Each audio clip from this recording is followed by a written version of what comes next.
Good evening. It's no longer afternoon. Good evening, ladies and gentlemen. It is Thursday, April the 22nd, 2021. It's another Technical Alpha podcast. Got a great show lined up for you today. We are running later than usual. It was just a schedule conflict we announced on Twitter and on my Discord, and I can't remember if I got it up on the YouTube on YouTube or not. Either way, we're here. We got another great show lined up for you today. Glad you could join us. If this is your first time, we talk about video game news, movies and television, a little bit about ourselves, and then we answer questions for the shits and giggles. That's the Technical Alpha podcast, and we're glad you can join us here. Right off the bat, I'm going to tell you to go on over to youtube.com/lifesaglitchtv. Hit the subscribe button and bell icon so you can be notified whenever these podcasts go up. If you want to help support us and you can't do so financially on patreon.com/liketv, you can do so by just going on over there, watching the podcast on YouTube, leaving a like, leaving a comment, because all of those things, watch time, comments, likes, all those things go a long way in helping us out. And we appreciate those who continue to do so each and every week. And now, it is time for the most important question of the week. Mr. Black, how was your week? It's been a good week. It's been busy, super busy, but good nonetheless. Had a little bit of a scare this morning. So, man, okay, so I stayed up really late last night to get the song done. Yes. And then, sometimes when I'm like, and we've talked about this before, I think you're the same way. When I stop work late, even more so that like now my body's been trained that like, come a certain time, I usually like to be done work because it gives me like about an hour and a half to just breathe and wind down before I go to sleep. But I stopped working at like 1 a.m. and then I stayed up until, 2:30 in the morning. And then Kai woke up earlier than normal. And I was already awake. And so I had gotten up, used the bathroom. Kayla went in because he was screaming going on. So Kayla went in to go and grab Kai because sometimes if Kai wakes up at like say 6, he usually gets up at around 7, and then he plays in his bed for a half hour, maybe even 45 minutes, like reads a book, and he's got just a couple of things. You can just hear him talking to himself, and he doesn't really want to get out of bed. He's just kind of chilling. But this morning he was just like pissed off, like he was just whatever. So Kayla went in and grabbed him. So the shower is on. I turn the shower on, though. I'm letting the water run until it gets hot. And, Kai's cranky, and I go laying back in bed for a second. I'm like, Kai, come give daddy a hug and stuff. He comes over, he gives me a hug, and he calms down. And then I'm like, all right, I got to get up. I'm going to take a shower. As I'm handing Kai over back to Kayla, I noticed that his blanket, the tag, there was a little tag on the blanket. And he must have been kind of playing with the tag or whatever. I don't know if he was doing it for comfort or I don't know, but the tag was wrapped around his middle finger, and his finger was like purple. Like I was like, oh my God, what the fuck? Right. So I run out to the kitchen, try and grab scissors because I could cut this tag off, and we end up getting the tag off. And his finger was like, it was around. I don't think it was there. I don't think it was there like too long. Yeah. Like I think it happened like in the morning when he woke up, and which is what made him get up and like, cry. And we just didn't know anything until I physically saw like his blanket. When I passed him over, his blanket was just like he wasn't on it, but the blanket was falling. I'm like, what the hell's going on here? And I look, and I was like, uh-oh. So we take that off. And his finger's fine. It's totally fine. But we kind of lucked out because like if I didn't see it, and he was like already calmed down, but his finger was looking mangled, man. He probably couldn't even feel it much anymore at that point. It literally, like it was like it was like it was pretty bad. But anyway, his finger's totally fine. It looks normal. He's got full. So as soon as we released it, right, it was swollen a little bit and it was coming back. Of course. And the color came back and stuff. So anyway, we got a little lucky. They were kind of scared us and spooked us a little bit, but yeah. And then I got up and started my day. So the day kind of started with a holy shit moment, and you know, it's all good. But yeah, that's sort of the highlight. I wouldn't say highlight, but it's been the. It was a low light.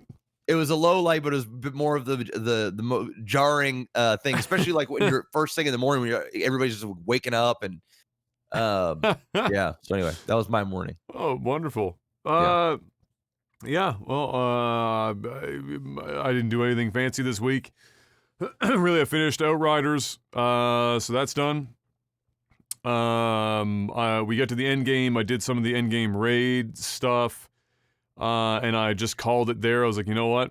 I think I got enough for this review, because the only thing that I would be doing from here on out is basically just raids to build up, and like the same raids until you build up like enough column points, I guess, or whatever, and then you can go on to like the big raid, and then that's like the fucking show, as of the content right now. So it's all the same gameplay loop. All this, nothing fucking changes. You even play some of the same raids over and over again. So I was like, you know what? I think I'm good. I couldn't take listening to the sound effects in that game any longer. It was literally taking the hearing away from my body, especially the sound effect that so I was using a Technomancer, and they have like a toxic skill that you apply to your bullets, and I created a build whereby I could theoretically, as long as I could kill one smaller enemy once in a while, I could theoretically have nearly infinite ammo with one magazine, so I didn't have to reload. And I'd constantly have the toxic bullets on. Normally it only lasts for 1 to 2 magazines, but I came up with this build where essentially I had infinite fucking ammo. The problem with that, as great as that is, because it like triples your damage, the problem with that is that the sound effect for whenever you have the toxic applied to your bullets is one of the worst sounds I've ever heard in my entire fucking life out of a video game. And you know what it sounds like? The closest thing I can come up with would be like, you know what a speaker sounds like when it's been completely blown. Like, and I don't mean a little bit blown, but I mean completely blown. It's like that harsh white noise, like TV white noise turned to like 14, crunchy. Yeah. Like that. And the sound effect is about, I would say, 9 dB higher than every other sound in the fucking game. Doesn't matter if there's an enemy in front of you, literally like, whatever. You're just hearing this white noise, like this awful grating noise over and over again. And so, you know, after like, I don't know, 20 hours of that, I was like, you know what? I'm good. I'm going to review the game from here. I don't think it's going to make any difference. We put in, I think, I don't know, somewhere like 25 to 35 hours. Beat all the campaign stuff. And so I'm going to write the review here in the next couple of days, and then we'll get that all up. But I'll give you the mini review. Don't spend $70 on Outriders. The only people spending $70 on Outriders are people that are like really big on that looter shooter genre, like like the Division and shit like that. Yeah. But they also love wasting money. That's the category of Outriders, because if you can still play the Division 2 or even Destiny or literally any other looter shooter, shit, Anthem is probably, if it wasn't for the lack of content, arguably a better choice, if only because it would save your hearing. So Outriders, I would say, is maybe wait until that shit's about $20, because right now, hell no. To the no. That's basically hell to the no. Basically my 41 hours with some breaks. So yeah, we played a fair amount of fucking of Outriders. So anyway, there you go. That was my week. Other than that, I had no doctor's appointment because my feet were like, I think I mentioned this last week. Feet have been swelling sitting in the chair. Like it doesn't take very long. So we were a little concerned about that because it came out of fucking nowhere like 2 months ago. Like, my ass has been sitting in chairs for a decade. Yeah. And, like, unless it was 40 degrees in the room, there was no feet swelling fucking ever. And this is just happening daily now. So I was like, holy shit, what the fuck? Doctor was like, well, it's almost 0% chance that it's a blood clot because it's happening in both legs. And she said, if you manage to get a blood clot in both legs simultaneously, buy a lottery ticket, because that shit never fucking happens. So she said, I'm not concerned about it being clot or anything, especially since the swelling goes away when you put your feet up for like an hour. So it's unlikely to be anything like that. We're still going to get some imaging done just to rule out any weird fuckery, but she's like, I'm not concerned about it, so we'll wait until the cases go down, and then you can come in and we'll give her a look-see. She said, honestly, this is what I think it is. You have no ass. I said, I know. So you have no ass. Thank you for the reminder. Also, shout outs to Mom for the genetic lottery on that one. So no ass. And she said, you changed chairs. I said, yeah. The chair that you bought the air on, no cushion on the air on. It's like that mesh seat. Yeah. Which is similar to what this chair is like now because the cushion is completely gone out of it. So it's like sitting on a fucking hard wooden chair. She said, between having no ass and sitting on a hard-ass chair, and then you change chairs, I have a sneaking suspicion that you actually managed to damage some nerves and have some nerve impingements in your up your ass and groin area, which I said, that sounds right, because I've been sore as fuck for like a month now. When I go walking, it takes like 40 minutes to get like my ass to stop hurting. And she said, yeah, well, that's probably what it is. And I said, that can cause swelling, nerve damage, yeah. And other shit that you're experiencing. So I was like, all right, well, we'll wait and see. So she recommended like foam rolling more than I already do. And, stuff I've already been doing, walking more. I've got a cushion on this to like, I need to go to Brazil and get ass implants, Jeff. I need that Brazilian badonkadonk. You need a Kardashian treatment. I need the Kardashian treatment, the full Kim, top to bottom. So that was it. So it was a bit of a relief on one hand. On the other hand, she said, unfortunately, that shit takes a long time to heal. So she said, get used to being uncomfortable for a while. And I was like, all right, well, fuck. All right, great, awesome. So anyway, that was it. That was the extent of my week. Other than that, I have been, I've been doing my breathing exercises, Jeff, to not want to go and find our premier and slap him in the mouth. That's been my other part of this week. I've been ranting on Twitter like crazy, and today was a great follow-up because he's managed to somehow take zero responsibility for our current situation, while simultaneously telling the entire province we're not supposed to blame the Ontario folks that came in and broke protocol, resulting in all the cases we have right now, but that it is everyone's shared responsibility. So he wants all of Nova Scotia to feel bad about the fact that somebody from Ontario came into the province and that a handful of stupid Nova Scotians that were friends of theirs got together and then sparked a over 100 case, including variant, outbreak that now has the entire province on full-blown lockdown. I was like, what? How insulting can you get? We've all been busting our ass for a year. We've seen travel cases being the only cases for like 5 months now straight. It's the only cases coming in. It's like, oh, travel-related. And at no point did they think, maybe we should back off on the travel shit just a bit. And now here we are. And now we got cases. So other than that, that's it. Blood pressure, never been better. And let's talk about some video games, Mr. Black, shall we? The link that you gave me for the is it not working? Topics, yeah, it's not working. It says unable to open up the file at this time. Please check the address. Intriguing. I don't know. Let me try this again then. What about that? That gonna work? Yep, that one worked. Magnificent. Beautiful. There we go. We're good. All right. So, oh right, that's the other thing. Oh, I'll mention this to you as well. The other thing I did this week. PGA 2K21, I have been recreating, I won't use the real name, but I'll use the name, you'll know what I'm talking about. I've been recreating the Rockin' Country Club in the editor. I got a satellite image, and I measured the yardage with Google World, which sounds like a lot of work, but it wasn't really, because they have tools in there where you literally just point and click, and you could trace, whatever the fuck. So I got yardage and everything else.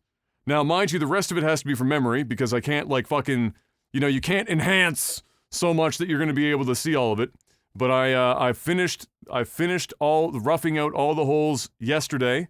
I had Brian there. He was helping me try and remember details that I couldn't quite, some of the holes I just couldn't even see in my head anymore. Honest to fuck. Lots of them I could, number 9 and obviously 1 and 2, that shitty little 85-yard straight uphill fucking meme. And so I've been rebuilding all that, and that's done. Now I just gotta go back. I'm gonna start putting the trees in and shit, and then we're all done. Brian and I are gonna take it for a rip and see just how accurate I recreated the old Rock and Country Club. So Nice. it's some artistic liberties there though, like because when you're playing it in the game, way easier than it was in real life. So I put some bunkers where there weren't bunkers and stuff like that to try and make it at least a little challenging, because otherwise you'd just be fucking ripping through the shit. It's a par 3 course. And the only way I could have made it more accurate would be if I didn't put fairway anywhere and everything was just rough. Because that's essentially what it was. If you went to a real golf course, their rough was the Rock and Country Club's fairway. The greens were the fairway on a real golf course. And that was just the show. So anyway, that's the last thing. Now it's time for some video game news. Twitch, Mr. Maxis Black, we're on it right now, and it's an interesting place. It's ever evolving. And let me ask you something. Are you ready for the new meta on Twitch?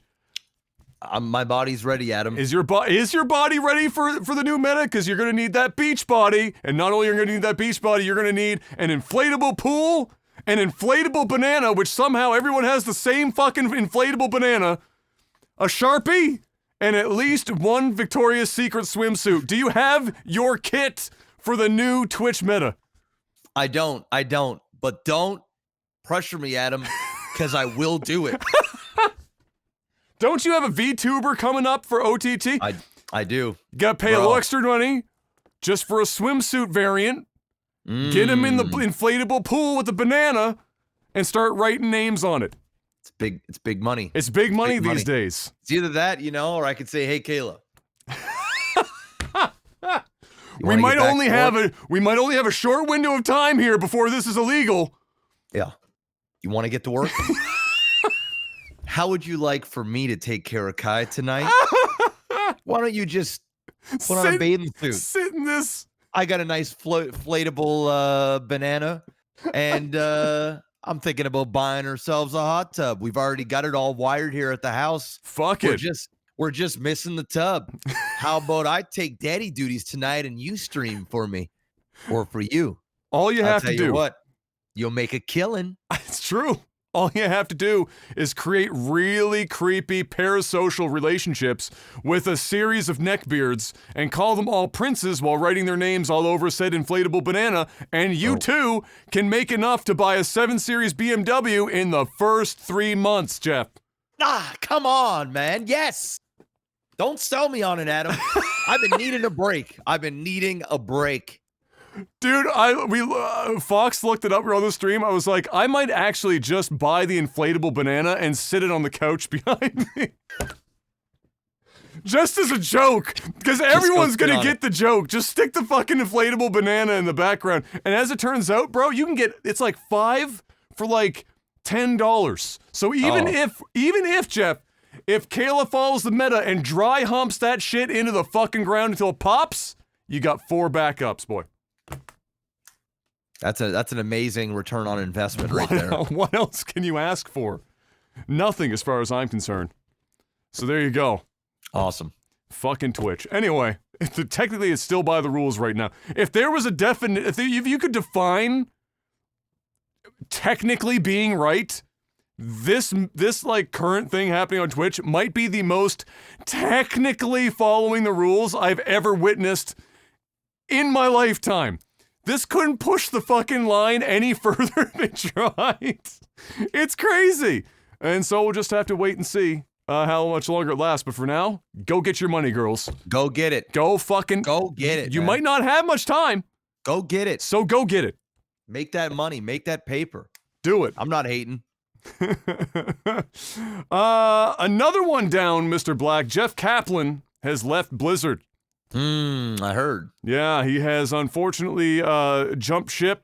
Aaron Keller, who is another Blizzard veteran and founding member of the Overwatch team, will be replacing Kaplan as the director moving forward. And Aaron, when I say veteran, I think Aaron's been around for 25 years, so like a legit veteran, which means he too will probably also be gone in the next 6 months. Just cycling that out. You know what this is for Aaron right now, Jeff? This is what I call resume buffing. He's currently buffing his resume. Technically, he probably doesn't give a fuck either. However, they're putting him into that brand new, fresh director to add another mark to his resume so that in 6 months' time, when his ass is ready to leave, he can say that he was the director of the Overwatch team. That's it. Big brain plays. So another one gone, and here we are. You want to know where all these guys are going? I bet you very soon we're going to hear an announcement that a lot of these Blizzard employees are heading on over to Riot to build their MMO. Do you think it's it's gonna that? happen? I think so. Or, I mean, it could be the MMO, or it could be like any one of the, 5 different projects Riot's currently working on. I think it's the MMO. They talked about it. They made some announcements about it just like a few days ago. It's coming. And I think some big star power is saying, you know what? Blizzard, deuces. Bye. I'm going over to Riot. How bad do you think morale is at Blizzard right now internally? I can't even imagine. I think for the veterans, yeah, they're just all done. I think they're just all done. I can guarantee you, if we were a fly on the wall and we could see the text messages between the veterans and the other veterans, the ones that aren't there anymore, or the ones that are, riding out the rest of their contracts or whatever terms they have, or, being the corporate guys or gals that is just like, I'm going to help you guys get to this finishing line with whatever this is, and then I'm going to usher my way out. I bet you there's a lot of shit talking. I bet you there's a lot of animosity, and it's over. I mean, it's done. It's done. I am not sure, and I'm not even just saying this. I am not sure I'll ever buy another Blizzard game again. And I can honestly say that. I am not sure I'll buy one again. You know what I think? I think that Diablo 4 and the next iteration of the Diablo mobile game that is still, I guess, technically forthcoming. I think after that, there will be maybe one other game, whether it's new or a sequel, whether Overwatch 2 ever gets done, whatever. And then I think Blizzard is done. Is done. Yeah. And I think they're completely swallowed by Activision. They get rid of Activision Blizzard. They buy out the rest, and then they just call it a fucking day. Yep. I could even see as getting as crazy as down the road. Like, this won't happen soon, but I think down the road, I think like licenses will be bought out, and I think they're gonna lose some of their IPs. I think they're gonna sell them off because they're just not profiting the right way. And I think the only way to get some of these IPs, like Blizzard Activision, is never gonna get rid of WoW. They're never gonna get rid of well, yeah, I think that's really the only one. Diablo. I don't think they'll get rid of Diablo or WoW. But games, titles like StarCraft, Overwatch, what's the other one? Heroes of the Storm. I think what we'll see is, I think we may see a buyout. And I think the only way that those games ever get resurrected is outside of Blizzard's hands, with some of the old veterans re-bringing it back. And that's their pitch. Like, hey, we're going to bring it back to when you guys loved it, not what it is now. Obviously, that's down the road. I think we're still like 5+ years out from that. But I think we're also like 3 years out of Blizzard Activision just no longer being it. It's just going to be Activision again. Yeah. I think the Blizzard brand and everything is just like, how much value is even left in the Blizzard brand? So, like, insofar as that, the value in Blizzard right now is almost entirely World of Warcraft, and then whatever Diablo Mobile generates, and Diablo 4. Like, that's. I'm sure Overwatch is still doing decent numbers for like loot boxes and shit. Same with like Hearthstone buys and whatnot. But if you're looking at like the long-term value of Blizzard as a brand, it still somehow comes down to the evergreen World of Warcraft. It's WoW. Yeah. That's what it is, man. In all honesty, like, if WoW didn't exist, I don't think they even work on Overwatch. Yeah. I don't think Overwatch 2 comes. I don't think they can afford Overwatch 2. Overwatch probably still makes money, but it's not a return on investment likely that, say, a WoW is or a Call of Duty is. it's like for example, we'll talk it in streaming terms. Is say for example, you stream I don't know, what's a game you like to stream? Name one. Uh, I coincidentally, Hearthstone. Hearthstone. Okay. So Keep yeah. talking. Okay. So yeah. So you really. Oh, Adam. Okay. You really like Hearthstone, and you stream Hearthstone, and you love Hearthstone. So you're playing Hearthstone, and I mean I use the word love very loosely, but I'm just saying this for layman's terms. You really like Hearthstone. Mm. You play Hearthstone, and when you play Hearthstone, you do good numbers, right? So say for example, you had 1,000 viewers when you play Hearthstone. Awesome. But then you play a different game, and that game in itself, you enjoy as well. You're not like over the moon about it, but you do enjoy it. It's competent. You play it, and that gets you 500. So you lose half. But that game that you're playing is no longer growing. It's no longer. It's got no legs left. You're basically like the Technical Alpha podcast, where it's like, it's like the Life's a Glitch TV brand. It's like we're just riding this thing until nobody else wants to be part of it anymore, right? Yeah. And so that's what the vast majority of Blizzard games are outside of WoW. And so it doesn't make any sense when a better opportunity comes, right? So say another game comes out, Magic the Gathering, and you play that, and now you're getting 2,000 viewers, right? Why would you want to spend your time playing Hearthstone, even though you really like it, and you might not like Magic the Gathering as much, but it's way more advantageous for you to do it. It's more profitable. It makes sense. The game is growing. You can actually thrive to a degree, and it's doing better for you. So where are you going to spend your time? I mean, you're likely going to spend your time playing Magic the Gathering. You might dabble in with Hearthstone once in a while out of pure pleasure because it's just what you want to do, but you can't really afford to do that. It's no different than what Blizzard's in right now. Why in the fuck would they continue to dump money in games like Overwatch, games like Heroes of the Storm, StarCraft, Diablo, whatever, if it's not generating the money that, say, a WoW does, a Call of Duty does, or whatever other mobile garbage they can throw out there that's just making them way more money? Why would you allocate more funds to a thing that is dying out? It just is. It might not be dying fast, some much faster than others, but why would you? And that's the reason why I think inevitably, just like how they cut ties with Heroes of the Storm, how they cut ties with StarCraft, they're going to do the same with Overwatch. They're going to do the same with Diablo. This is Diablo's last hoorah. Blizzard fans out there, if you don't go out there and buy Diablo 4 like a motherfucker and buy that shit and stream that shit and play that shit and buy their shit, this is going to be your last Diablo game. There will not be a Diablo 5. This is still probably going to be. This is probably your last one. Yeah. There's a reason why Warcraft 4 isn't a thing. Yeah. It's because they're better off putting their resources and money into it. And if you take a look at all the talent they're losing, all of the people that made those games great, and those games are still dying, and they're losing those people, there's no way they're going to continue.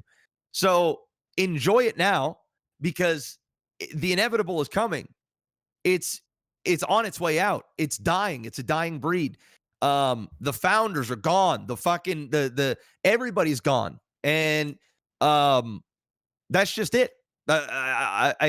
I just do not see Blizzard continuing for outside of World of Warcraft and Diablo / Hearthstone for more than another 3 years. And I think within 5, two of those games are Dunsky. It's over. Like, this is the last milking. This is the great milking right here. the great milking. They couldn't even do HD remakes well. Everything they did, the remasters, it was all fluff. It was all garbage. It was another money grab with no substance. And the dream is dead. Yeah, I fully suspect that we're going to see it just become Activision inside of 3 years. I fully expect that this is the last Diablo. I fully expect that that that Blizzard's got maybe one other game up its sleeve before this whole thing is just ride WoW into the ground, and that will be the show.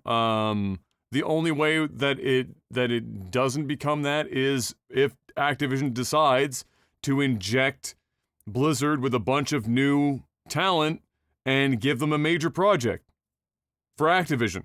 Not for Blizzard's sake, because up to this point, it's been more or less, do things within some guidelines for sure, but it's still Blizzard trying to be Blizzard. And I emphasize trying in that sentence, but yeah, I don't think you're going to get that for much longer. So there you go. Jeff Kaplan's gone. Another veteran replaces him. I'm sure he's not going to be long for the position either. Nope. We still don't know anything more about Overwatch 2. I'm not even convinced that game's going to come out.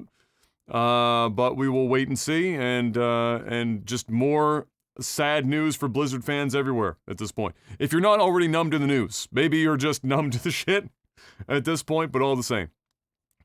Resident Evil had a showcase this past week, Mr. Black. Did you see any of that pop up? I didn't know. Okay, so it brought a new trailer for the upcoming game. It also had the limited time game demos. So the first of the game demos already happened. The second of the demos is coming up on the 24th in North America and the 25th for Europe. I have EU and Europe written. Okay, so Europe and I think Japan is the other territory, or Asia. They also announced that it's going to have a mercenaries mode for Village, which looked kind of like more or less an arcade type mode where you're probably just trying to do some objective based stuff for points and things of that nature, and be able to select certain items or abilities or whatever going in, etc., etc. So an additive mode to Village. Also, we got in that whole spiel Resident Evil Infinite Darkness, the animated series that's coming in July. That's the 3D animated series that takes place after Resident Evil 4 inside the White House of all places. It was like you saw a screenshot and it was like Leon or whatever standing in the White House, and a little weird that was, but here we are. Resident Evil 4 VR was also announced and got a trailer, so they're VRing Resident Evil 4 on top of that. So they're getting lots of traction out of this Resident Evil 4 3D animated series. The VR didn't look too bad. I mean, it's what you expected. I don't know how they're going to deal with like the QuickTime events, because that game had a shitload of QuickTime. That game was like in the golden era of press button to do thing. Yeah. And so, or I should say, press button many times to do thing. Jam A to punch rock.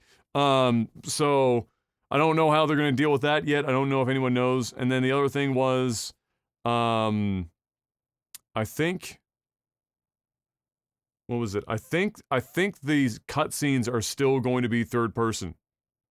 So you'll get pulled out, I guess, VR, you'll get pulled out into a third person to see the cutscenes. That was like the only two things that people were kind of like questioning, because obviously the Resident Evil 4 was very much designed specifically for the over-the-shoulder third person kind of deal. So there you go. So the VR coming out for that. Lots of people are going to be excited, I'm sure, to hop into give them a reason to play Resident Evil 4 again. It is one of the more popular in the series. But in general, if you check the trailer, Resident Evil Village still looking very good. Definitely, I'm feeling this more than the last one. This one's feeling more Resident Evil-y than the last one did for me, visually and thematically. The last one felt kind of like more of a generic horror game that was obviously done very well, and you enjoyed it a great deal. Yeah, I did. But it didn't feel like Resident Evil to me. It just felt like a horror game that was really well done, and in VR, but it didn't feel like Resident Evil. Whereas this, when I watched the trailers and the characters and stuff, it actually feels very much more like a Resident Evil kind of experience. So, and that comes out in the not too distant future. I can't remember what the release date is for it, but it's not too far away. So we'll have more on that, I'm sure, soon enough. And I'm sure you're going to be playing. If there was one game that you will likely take a break from to Resident play, Evil. It will be Resident Evil. Absolutely. There you go. I fucks with Resident Evil. I'll take a massive stream hit to play Resident Evil. There's not many games I'll do it, but Resident Evil's still one of those. It's like the only piece of game news that I get up in the morning for, where I'm like, yeah, you know what? Fucking Resident Evil. Resident Evil. It's still got that thing. It's still got that special place in my heart. And you know what? I've got to appreciate that Capcom's managed to completely turn Resident Evil like a 180 after 5 and 6, because 5 and 6 were so dog shit in every possible way. I mean, we played 5 and 6. We famously played 5 all the way through co-op Lag TV. Yes. And whoever designed that game needs to never ever design games ever again. And 6 wasn't really any better. So yeah, it's crazy to see them with 7 completely bring it back, and now with 8 it feels really back to where, you know, Resident Evil should be, and that's nice to see. So I guess props for actually steering that ship in the right direction. Next up, not to be surprised or anything, but Amazon, if anyone even remembers this, 2 years ago or so, Amazon announced that they were doing a Lord of the Rings MMO. And they were doing it in partnership or in tandem with Tencent at the time, and just announced that has been dropped, that Amazon specifically is dropping that game. Again, not surprising, because Amazon, has Amazon completed any other game than their Top Gear game? I don't think so. I think the Top Gear game was like the only game that fully got finished. Everything else is coming to Amazon, I think has been canceled at this point, or put off into some weird future where anything ever comes out of that studio.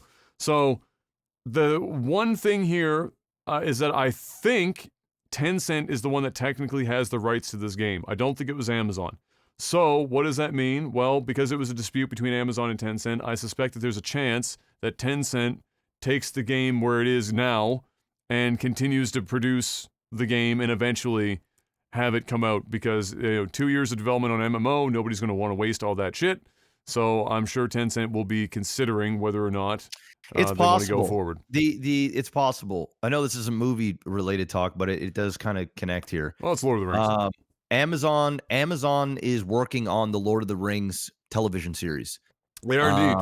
It's being filmed. It is the most expensive TV series in the history of television. Yes. The first As it season, should be. The first season will cost $650 million. All right, maybe not that much. It is over 3 times the budget of Game of Thrones. It is the most expensive show ever made. What were the combined budgets of the Hobbit films?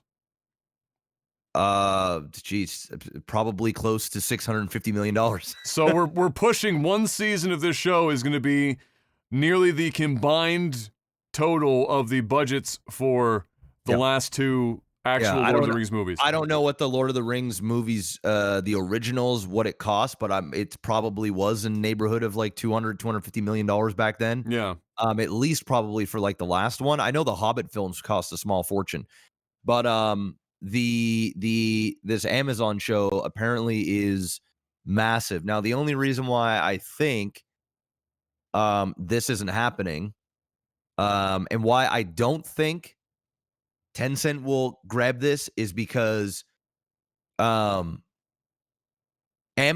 is probably not going to want, like, they got the rights and stuff for the show. I don't know if the rights for the video game and the show, like the property, is completely different, but I would wager that they're not going to want another company creating Lord of the Rings content, whether that is a movie, a video game, whatever, while they're spending $650 million to create their vision. And I think the reason why they were creating this is probably on the back end, where they're like, listen, the show's going to be massive. Let's build some fans here and get people into what we're doing. So since the game isn't happening through Amazon, I'm not sure it'll happen at all. That's my guess, but I could be wrong. Yeah. Yeah. I really wish that I knew. I want to say Tencent had the rights to the game. It is entirely possible that the movie or the show rights and the game rights and it's probably likely, were separate contracts, separate things. That doesn't mean that Amazon might try and block them from doing it in some way, like tie them up legally to the point where they're just like, this isn't worth the effort. Tencent does have a shitload of money, though, so that would be a bold move, Cotton. Yeah, but it's like at the same time, why would you spend all that money to make a game that really nobody's asking for? I was surprised like, when they announced that in the first place. I was like, this is a very weird. I mean, it made sense of the then. show. Because of the show, right? That's the only reason why Amazon was locking that up. That's still a really stupid idea, though. Like in the grand scheme of things. I mean, they've got Amazon's got so much money that it's just like, that's true. They're just probably throwing shit at the wall and seeing what sticks. Yeah. But this show is going to be absolutely. It is one season, $650 million. How many episodes in the season do we know? I don't think it says. It better be 10.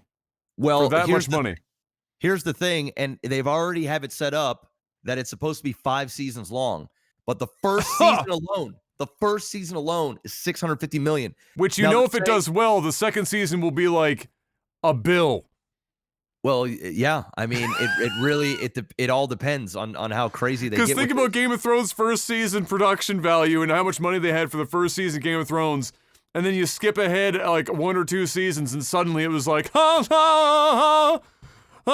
you imagine starting at $650 million? No. Where the up is? No. From that? I mean, they must the CGI, the costumes, the actors. It better be fucking.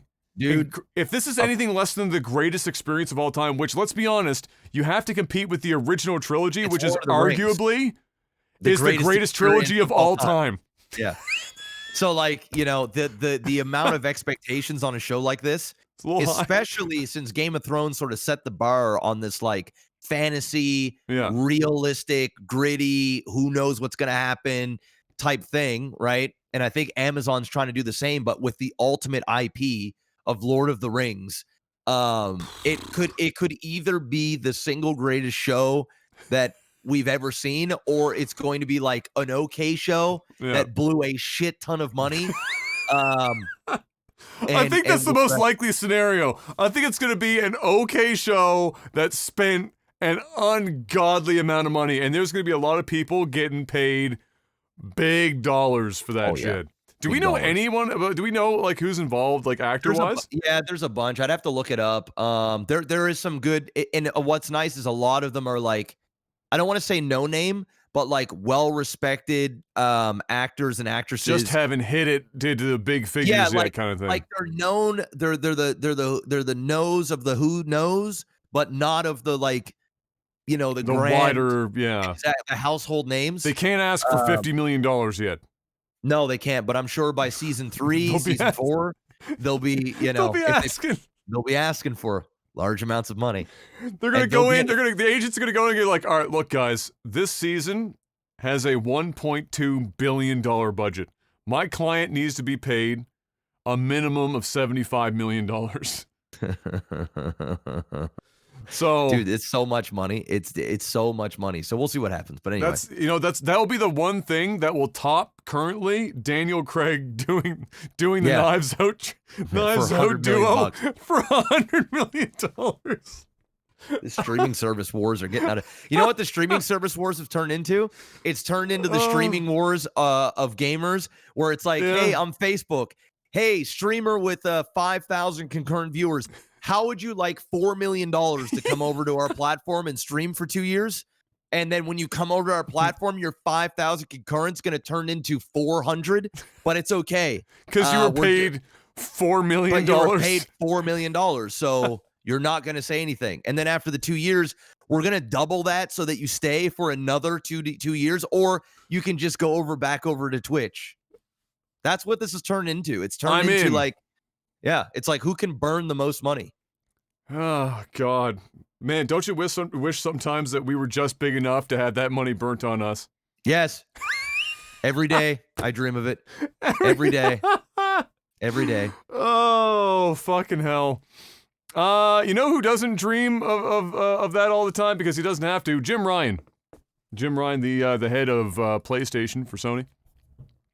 After a lot of backlash, and likely because Jim Ryan himself has been questioned severely in the last couple of weeks, including by us, not that our opinion matters to anyone, PlayStation has walked back their decision to shut down the PS3 and PS Vita stores. So they're no longer doing that, Mr. Black.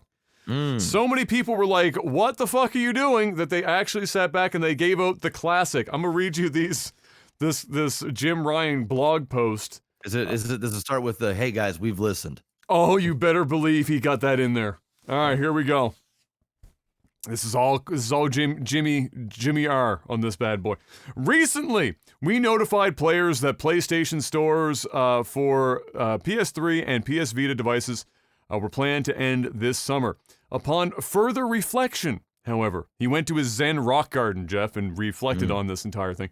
Upon further reflection, however, it's clear that we made the wrong decision here. So, today, I'm happy to say that we will be keeping the PlayStation Store operational for the PS3 and PS Vita devices. The PSP commerce functionality will still retire on July 2nd of this year as planned. When we originally came to the decision to end purchasing support for PS3 and PS Vita, so this is where, so he got into like the reflected, we were listening part. Now we're going to go into we're going to try and make people feel bad that we even made this decision to walk it back. You ready? When we initially came to the decision to end purchasing support for PS3 and PS Vita, it was born out of a number of factors, including commerce support challenges for older devices and the ability for us to focus more on our resources on newer devices where a majority of our gamers are playing on. We see now that many of you are incredibly passionate about being able to continue to purchase classic games on the PS3 and PS Vita for the foreseeable future. So, I'm glad we were able to find a solution to continue operations. As if they didn't already have this option before. It's not like they just drummed up some like crazy fucking patchwork quilt to make this work in like 48 hours. But regardless, thank you for sharing your feedback with us. We're always happy, we're always listening, and appreciate the support from our PlayStation community.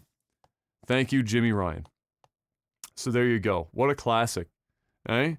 What an absolute classic. We reflected on the myriad social media backlash and dumpster fire we created here in the last 2 weeks. And after thinking about it, we should probably walk this shit back before you all burn our houses down. So we did. But just I don't know, dude. I think it's a little blown out of proportion. I still kind of stand where I talked about it before. Is like, is there really that many people that care? I mean, I think it's more of just like avoiding bad press because they just really can't afford to have bad press right now with, you know, what Xbox is doing and stuff. Like, I don't think there's a big enough. I mean, I could be wrong. I could be ignorant to it. There might be hundreds of thousands of people that like are using this service on a regular basis. It's so hard to believe, but I think it's more of like, hey, we've upset a few. So, you know, maybe we'll just suck this one up. We'll get rid of the PSP one because literally nobody uses it at all. But the other ones, you know what? I think we can keep it going, guys, for another year or two, just to keep them happy. And, you know, we're not going to, it might cost us a little bit of money, but is it really worth the negative press? And we kind of look like the good guys by, you know, bringing this back and, you know, champion just the little guys out there. We listened. It's just, I don't know, man. You know what? I do think there was a lot of people. I mean, there was a substantial amount. I mean, it consumed social media for a couple of days. So I think there was a fair amount of people. Like you said, I don't think it was like so many people that financially it's some massive loss if they had just gone ahead with what their plans were. But at the same time, I also agree that right now, despite the fact that Sony is in the lead in terms of people wanting to get their hands on the console, if you look at, you know, more and more of these threads, the people are getting more and more like wishy-washy with some of these decisions they've been making, and I think that against Xbox, you know, they have to have some good press, and this is an easy press win, right? Yeah. We heard you. We're walking it back. The usual shtick. Blah-de-blah-de-blah. How long it will last, God only fucking knows. But I'm happy that it happened anyway because, you know, there are enough people. I think what people were more upset with was that they weren't even being given the Nintendo option of, you know, this game existed on the Wii, but we took it off the Wii store to put it on the Switch store so that you couldn't buy it for cheaper on the Wii, so we could put it on for full price on the Switch. Like, they weren't even being given that option. There were a lot of these games that were just going to disappear with nowhere else to buy them. And that was like a lot of where like people were kind of, you know, a little bit put off by the idea. But all the same, they did it. They walked it back. We'll see how long it lasts. But for now, it is what it is. I have a sneaking suspicion, though, it will probably be for a while. And I don't doubt that they are trying to come up with some way to look a little less fucking shitbag about like the backwards compatibility stuff and all that nonsense. Because they can't afford to just take L's to Xbox all day. Because eventually those L's are going to catch up. Oh, they're going to start feeling those L's soon. Yeah. It's going to be weighing them down. They're already starting to feel the L's. I'm going to tell you that. I mean, there's people... I mean, yeah, they gotta be feeling it. I held one of those L's today for PlayStation as I have like a couple I follow on Twitter, like Best Buy and stuff like that for when they restock. I clicked on the link on the restock notification in under a minute, less than 60 seconds. Got to the page, clicked add to cart, waited in line because you have to wait in line or whatever. Then you do a CAPTCHA, you do the CAPTCHA, then you wait in line again to get to your checkout. I got all the way to the end, and when it loaded my cart, sold out. Rip. I think there's like 3 fucking consoles for the entire godforsaken country that they put on that website. So, you know. I'm still waiting, man. I'm in no rush, honestly. Like, I'm not going to go buy it on eBay, but like. No. But when it pops up, you know, I give it a shot, see if I can grab one. Course. Xbox is still selling out quick too, not as fast as PlayStation. Like if you compare it, a disc-based PS5 sells out in like under 3 minutes. The Xboxes seem to sell out in like 8 to 10. So both of them are still fucking rough situations. But yeah, all the same, took that L today. Got fucked. Next up. Where was I? More PlayStation stuff. So this was leaked, and then in less than 24 hours, confirmed, basically. PlayStation Plus Video Pass. So this was dug up on the back end of, like, PlayStation Poland, of all places. And that is exactly where it's going to be tested. So PlayStation Plus Video Pass is a streaming app that will be tested in Poland for a year. So that's their testing bed. Why they chose Poland, couldn't fucking tell you. But it's there for a year. And essentially what it is that they're going to have 21 movies and TV shows. So not 21 movies and TV shows each, but like the combined 21 movies, TV shows. That will be no cost to PS Plus subscribers that you can just watch whenever. I don't know if that number is going to be the only thing for the entire year or if they're going to add stuff over the year and see and what the interaction is like. That's probably the more likely scenario. But yeah, there you go. That's being tested there. They had a list of the movies and TV shows, but it wasn't exactly interesting enough to fucking rattle off here, but all the same. That's just obviously another one of those things that they're trying to do to add value to go toe-to-toe with the Game Pass. They need to find value wherever they can grab it, and since Sony has their hands in the movie industry in general, and TV to a degree, they can probably swing some stuff like this to try and add some more value to their service. Jim Ryan also said, just to wrap up the PlayStation specifically, their news, Jim Ryan also said this week that their plan is indeed, as we were talking about last week, to have more exclusives than ever before on the PS5. So they're all in AAA, quadruple A, quintuple A, whatever the fuck Naughty Dog will make them.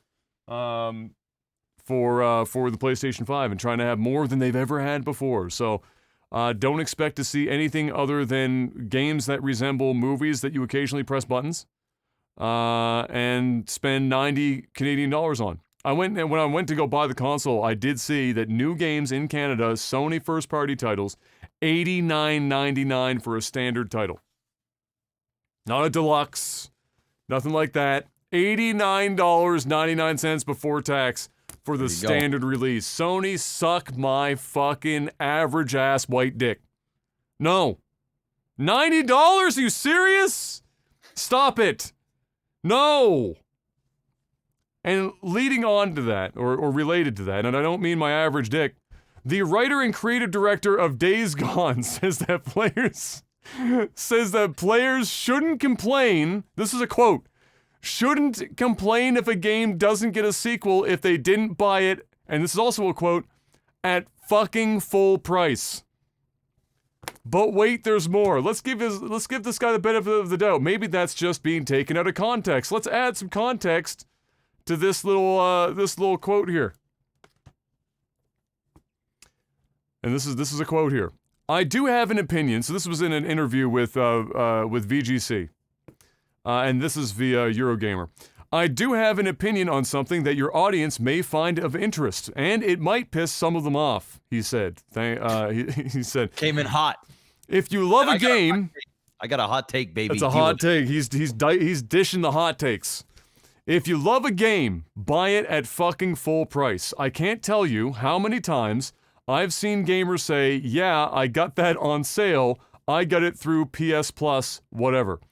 Don't complain if a game doesn't get a sequel if it wasn't supported at launch, he said. It's like God of War got whatever number millions of sales at launch and, Days Gone didn't.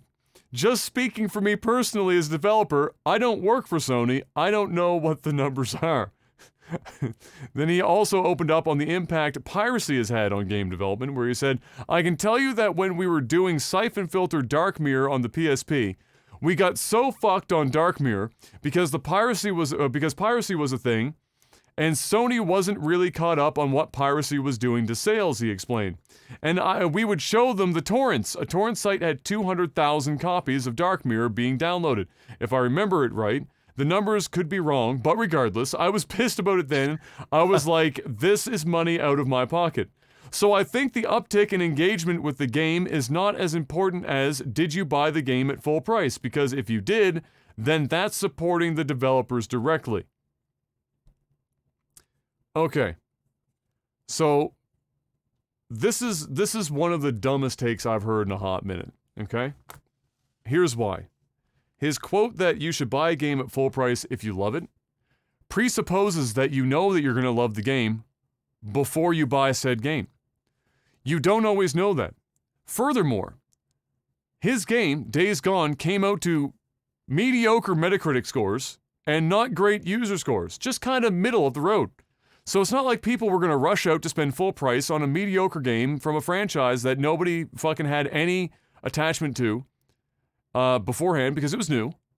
And then to top of that, to have the fucking audacity and the nuts to compare Days Gone to God of fucking War is one of the craziest things I've ever seen somebody try and attempt to do as a game developer. You're comparing one of the most storied and well-beloved franchises in Sony history that was put together by one of their flagship studios at Santa Monica with your not-so-hot, middling new IP about some average middle-aged white dude on a motorbike with zombies.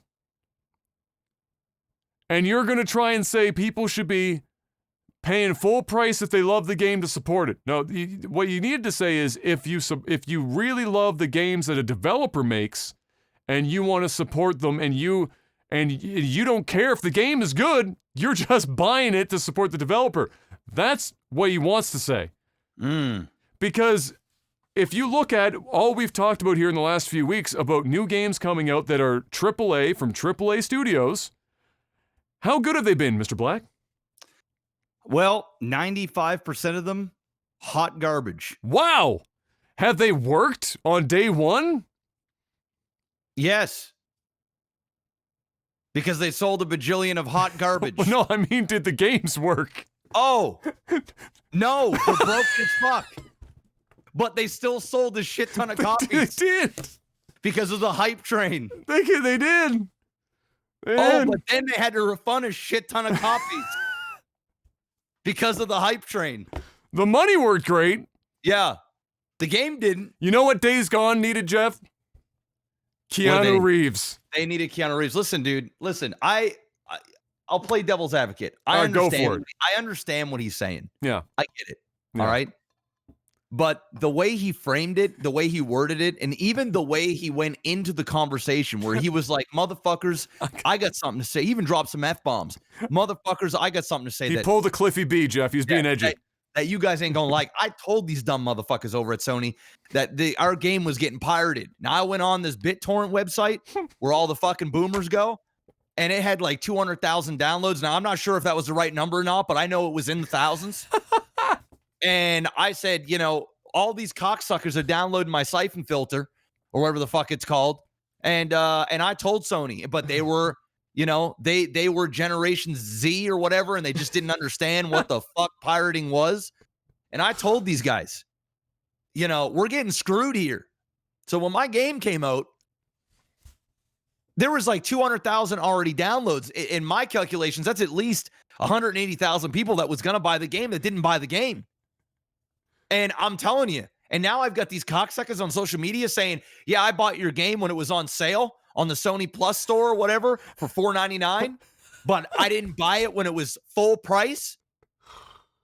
Now, I didn't get to buy eggs and bread when it was grocery time during those days. It was rough. I made $1 off that damn sale when I should have made $17. That was my cut, but I didn't make shit. Because you cocksuckers went in and you motherfucking pirated my game. Now listen, you poor bastards with no money waiting to buy a game on sale. I understand, but maybe just maybe if we didn't live in an era where game developers aren't throwing out games now, the buyers are getting smarter. All right. They're just getting smarter. They're going, you know what? Fool me once, shame on you. Yeah. Fool me twice, shame on you. Fool me 3 times, shame on me and you. Right? That's where they're at right now. And the gamers, not only we're in a free-to-play world, but on top of that, we're in a world where you can watch reviews, streams, YouTube. You can read blogs and whatever on games. It is harder unless you are a hype train with Keanu Reeves. Yep. Right? It is harder to create the perfect storm to create some buzz and sell a game in the millions right off the bat. It's very, very difficult because we've been burned too many times, like being in a relationship and you're like, you know what? Yeah, I just keep getting cheated on. I don't know why they keep doing this to me. But then you realize that you're trying to find the love of your life, like at a like on Tinder, like Tinder Plus, where they all get extra swipes and they're just looking to fuck. And it just so happens that you're semi-compatible. So you think you're getting in a relationship and then you realize that they're definitely screwing other people. That's basically what this is. And it's sad. Because developers, I sympathize with them. They want to make their money. They're passionate about this because, like, what a lot of people don't see is, if, for example, we're streamers, right? Say we're a podcast. If we're in a sea of other podcasts, which we are, and we are dependent on people going to the Patreon and supporting the Patreon in order for us to make money, or they could just wait until the podcast comes out on Spotify or something where we might make pennies on the dollar, which, whatever. Pennies on the $100. On the $100, right? And it's like, yeah, it's, I didn't say it's, this is an analogy, okay, guys? This isn't like reality facts here, but what I'm saying is, yeah, we would prefer you to throw money at the damn Patreon because we're going to make more money, which means we're going to be able to do this longer. Yeah. He would rather you buy the game at full price because it's going to allow the studio to greenlight another project and for them to realize maximum profits on their game. If it goes to the bargain bin and everybody's buying it on the bargain bin, well, then it's usually either because the game's open for a long time, has been super successful, and they've already nailed what they needed to nail, and now they're just getting the residual, the people that didn't buy the game up front but heard it was okay and now it's super cheap, let's go ahead and grab it. That's bonus money. But what they don't want is they don't want people not buying the game even though they're interested or whatever and just waiting. You know what? Because a lot of people say this, I'll just wait for it to go on sale on Steam. You say the same thing about movies and theater. I'll just wait for it to go on Netflix. You're hearing that a lot more, right? They don't want you to do that. They want you to go out there and buy it. The problem is it's a lot harder to win people over to go out and make that plunge because games are $89.99, because we've been burned by games like Cyberpunk and the game that made an epic comeback and shit. No Man's Sky. Yeah. And all those alpha games that came out, the fucking like shell of games that come out, milk you, and then take your money and run. Like, listen, it goes back to the fool me once, fool you twice, fool me three times. Shame on us. It's harder. So like, I get what he's saying, but he's coming off like in a very aggressive, like he's saying the things that you just shut up about. You just say behind the scenes, like, I really wish these guys would just fucking buy my game. And just cater to them. Tell the people what they want to hear, not like what's going to make them go and pirate your next game, you dumbass. Why in the fuck would you say something like that? Because now, the internet is the internet. They're going to go, oh, there's 200,000 downloads on your last one. Let's get to 2 million. Let's get like challenge accepted. Challenge accepted, right? So like, I get where he's coming from, but at the same time, he just worded it horribly. It's a bad take. It's a hot take, and it's not our responsibility as buyers to run out there and buy your game on the off chance that we're gonna love it so we can get a sequel. Shut the fuck up. You know what I mean? Make your game, advertise it correctly, create a competent game with good trailers, some gameplay footage, do what everybody else does. Get some streamers to fucking play your game and, actually work for it. Don't just, be entitled to us going out and spending $90. It just doesn't work like that anymore. Like, think about how many games come out now. Like, because gaming has become so prolific. Think about how many games come out now. Think about, if you look at attach rates to consoles, for example, the lifetime of a console, it's not as many games as you might think. You're looking at maybe 15, 20 games, somewhere in that neighborhood for like a lot of people. You'll always get like outliers who've got like fucking 50 games over the life cycle of a console or some shit. But in reality, you've only got a selection. And so when you've got all of these games and the quality of games on average is better now than it was in the past. So your selection of games that are possible purchases are higher than they ever have been before. And now you're in a situation where as a developer, you're really, like the reasons you said as well, streams and all this other shit, there are more and more ways for people to discover if it's something that they're actually interested in before ponying up $79.99, $89.99, whatever, for these games, because at the end of the day, they only have so much money to spend. And you have to be picky choosy with what game do I absolutely need to play on day one? Yep. And what game is unlikely going to bother me if I don't play it for 6 months when it's half as much money and I have that money laying around. Like you said it right there at the end, where it's not the buyer's responsibility to fund your fucking game to make sequels. It's if you make a really fucking good game and you advertise it well, odds are it is going to make enough money in sales to get a sequel. Not only that, dude, even if you make a really good game and you don't have the marketing dollars, you just make a really good game. We're in a viral world. Yeah. All it takes is a PewDiePie, a fucking... Look at Among Us. Look at this, right? You just make a good fucking game. And 2 weeks later, 3 months later, a year later, 3 years later, your game could absolutely be massive. If Among Us cost $80, it would never be the game it was. It's a bargain basement game that got super famous long after its release, and now look at it.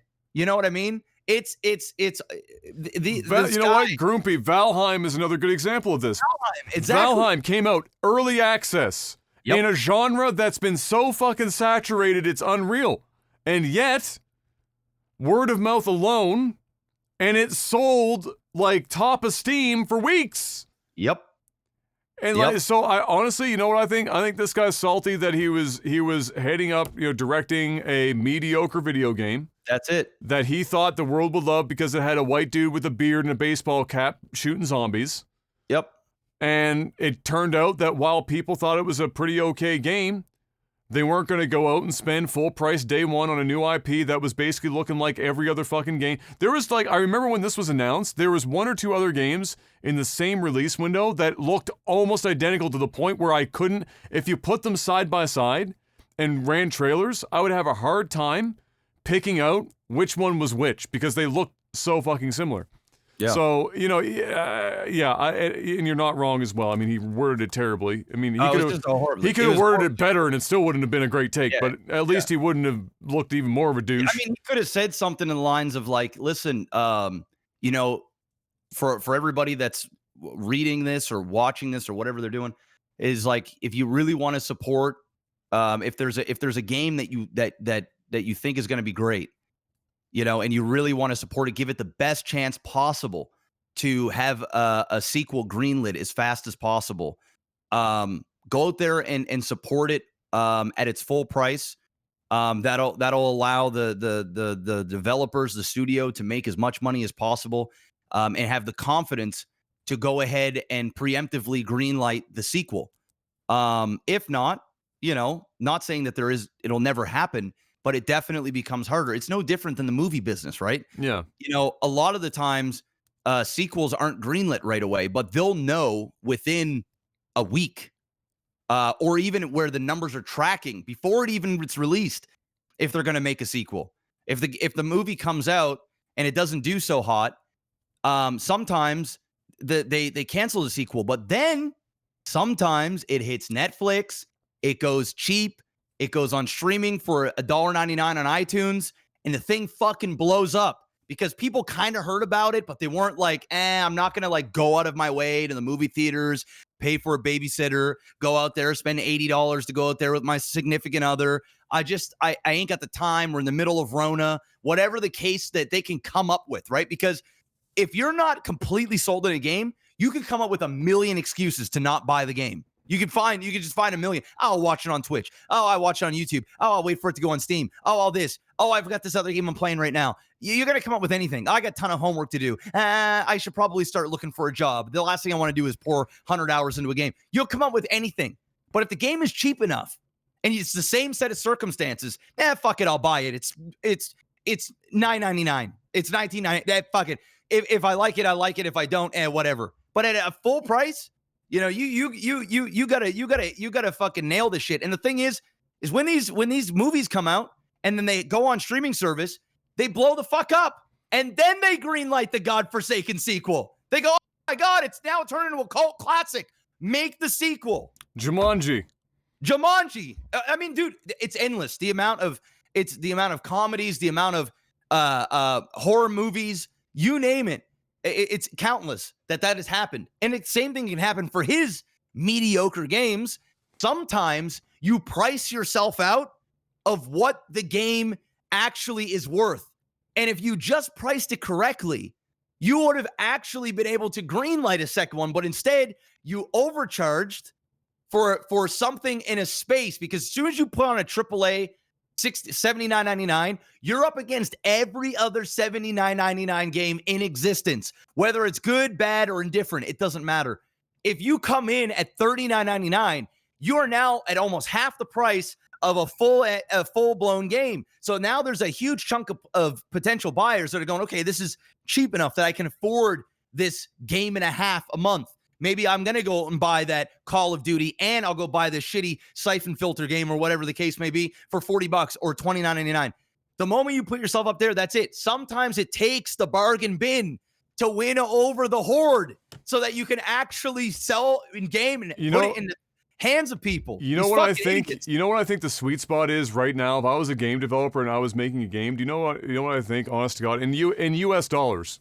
I think the sweet spot right now in US dollars for a game, if I was going to go develop one, I would be developing it with the thought in mind that this game is going to cost $29.99. Damn, for a AAA? No, just for a game in general. Like if I'm developing a game, I'm gonna scope the game to be sold for $29 up to $39. I'll give you a range. That $10 pocket. Yeah.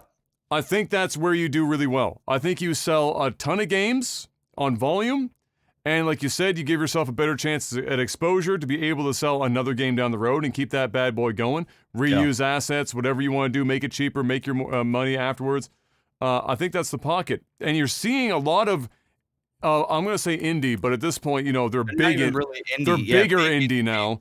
Yeah. You know, they're still small. They're still small teams, but they're like a B. It's like a B movie, right? Yeah. It's like their budget is big enough. They've got one or two one recognizable actor in there or whatever the fuck. You know, the budget was reasonable. You know, that's kind of where the pocket is. That's where you're talking about games like Hades, for example, from Supergiant. Yep. That is winning more awards than it can put on a fucking shelf at this point and selling shitloads of copies.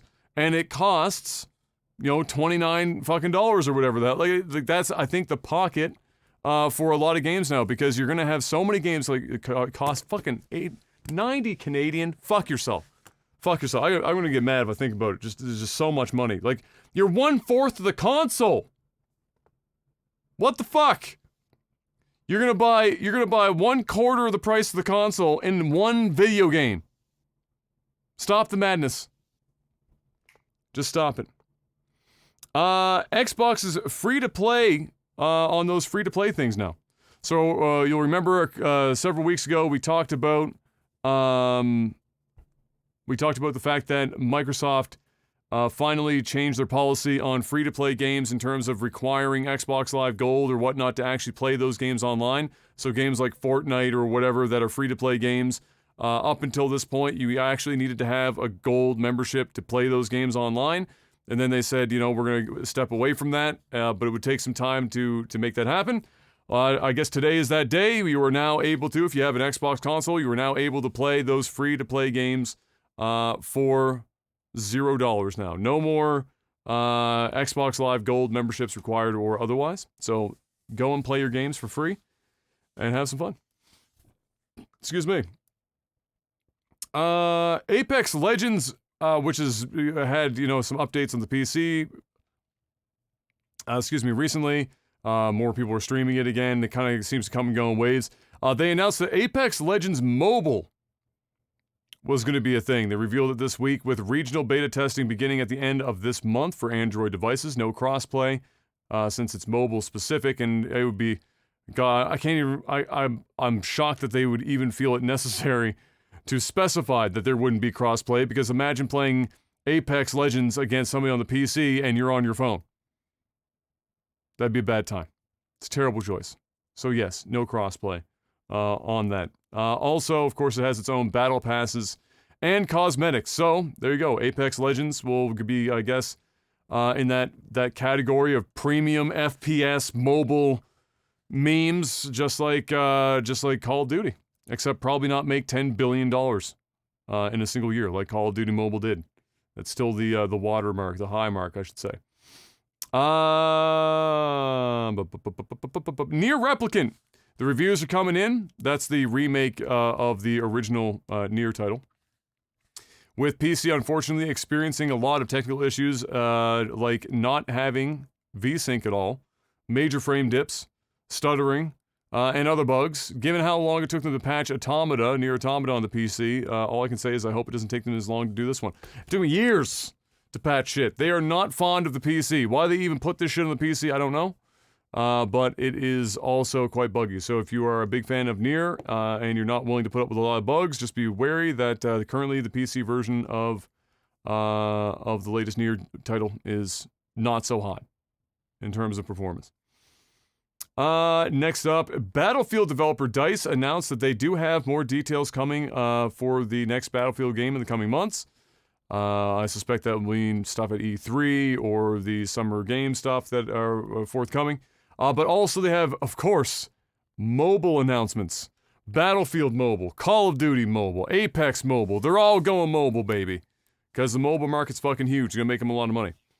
I'm intrigued. I still think that, you know, Battlefield has some legs in it. They just missed the bar back to back, unfortunately. If they can't learn from their mistakes in the last couple, then I guess they just, maybe they're never going to learn. If they didn't put 2 and 2 together after the last couple of failures, I don't know what to tell them. They went from being the tip of the top, the tippity top, the cream of the crop, to being who fucking cares about Battlefield. It's Call of Duty and stuff like Apex and like nobody. I used to be big on Battlefield pretty much yearly. I haven't even thought about Battlefield until I read this today. Didn't even cross my mind. And I suspect I'm probably not alone in that. But what are the odds it has another stab at a Battle Royale? Probably pretty high. But I think they could avoid Battle Royale altogether and just make a really big and competent Battlefield multiplayer experience and just be make your old, just be the old Battlefield. Just be the one company not doing a fucking Battle Royale. Exactly. Make your multiplayer free. That's a good move. Yeah. But just don't try and chase the fucking dragon on that Battle Royale shit. You've tried twice now. It failed. And you failed twice. Badly. You weren't even semi-successful. No. It was horrible. Like top to Nobody played that shit. No. They played it for one weekend. Yeah. And they didn't do it because the game was good. They did it because it was hype on Twitch and they knew they were going to make a killing. Yeah. And then once they realized the game was garbage and nobody wanted to watch it, so they went back to the game that they normally play, which was like Apex Legends at the time. So Battlefield, stick to Battlefield, man. Yeah, that's a good idea. Stop making games. You should probably fucking do that. Next up, Discord ends its talks with Microsoft over the sale that they were rumored to be having, going back and forth there. So that's been dropped, and they will continue to be independent for the time being. Great, I guess. Go Discord. But somebody brought up an interesting point about this is that Discord being rumored to be bought out for like all this money, the 10 billion or 12 billion or whatever fucking crazy number it was, really puts into perspective just how cheap Amazon got Twitch. Oh, bro. It was a steal. Like, Amazon, I wouldn't be surprised if got Amazon fleeced. Dude, I think Amazon already made their fucking money back, bro. Easy. Yeah. Like easy. Already. Yeah, already. I mean, Twitch sold too fast. Way too fast. If they would have waited like 2 or 3 more years, it would have been like 5, 6, 7, 8x what they got. I think they just saw dollar signs, bro. There's a group of guys, most of them were friends. Yeah, only a couple of real business heads actually existed within Twitch. And I think the guys making the decisions were just seeing dollar signs and said, you know what? Hey, it's been a hey guys, hey. It's been a run. $1 billion. Let's go. It's got to be on it. Yep.